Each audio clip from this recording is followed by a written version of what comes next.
দেখেন, আমি যদি আমার সম্বন্ধে কিছু বলতে যাই তাইলে প্রথমত বলবো যে আমার জীবনে কোনো কিছু আর আফসোস নাই। কেন বলতেছি সেই কথা? যেই মানুষটা একবারে জিরো থেকে হিরো হতে পারে, তাও আবার আল্লাহর অশেষ রহমত আপনাদের ভালোবাসায়, কি দিয়ে সে জিরো থেকে হিরো হয়েছে? এই যে ভালোবাসা দিয়ে, ভালোবাসা মায়া দিয়ে জয় করে, মানুষের মন জয় করে, পশু পাখির মন জয় করে সে এত দূর আসছে। তো আমার কোনো আফসোস নাই। যেই পশু পাখিগুলো আমার জন্য প্রতিনিয়ত দোয়া করে, আমার অপেক্ষা করে, আল্লাহ তাদের রিজেক আমার মাধ্যমে দেয়, ওয়াও, আমার আর কিছু চাওয়া পাওয়ার নাই এই পৃথিবীতে।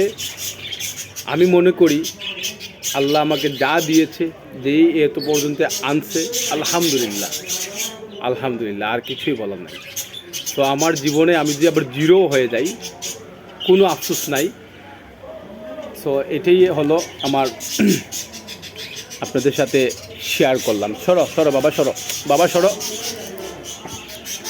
একটা পশু পাখি, এতগুলা পশু পাখি আমার জন্য দোয়া করে, আমার জন্য অপেক্ষা করে, আমি তাদেরকে ভালোবাসি, তারা নিঃস্বার্থভাবে আমাকে ভালোবাসে।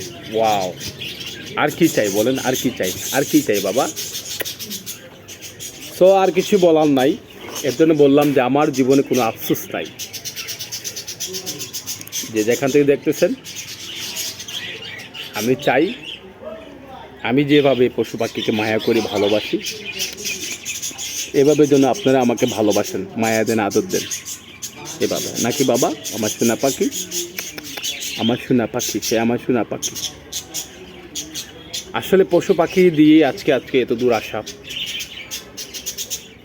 কি বলো, বলার তো অনেক কথাই থাকে, শেষ হবে না কথা বললে। যে আমাকে যতটুকু জানেন, যার যতটুকু আমাকে জানার প্রয়োজন, ততটুকুই সে জানে। আমি বারবার বলি, আল্লাহ ছাড়া কেউ বলতে পারবে না কার ভিতরে কি আছে। আর আমার সম্বন্ধে যদি বলি, যে আমি বারবার বলি না, গাছ যত উঁচা হবে বাতাস তত বেশি লাগবে, তুফান তত বেশি লাগবে।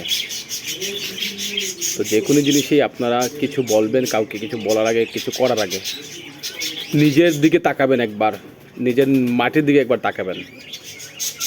পৃথিবীটা কয়দিনের, কোনো লাভ নাই। আমার মতো শৌখিন হন, মন বড় করেন, আল্লাহ ঢেলে দিবে। নাকি বাবা? আমার সোনা পাখি, ভালো থাকবেন, আমার জন্য দোয়া করবেন। সরো সরো সরো। ওকে, আল্লাহ হাফেজ, আসসালামু আলাইকুম।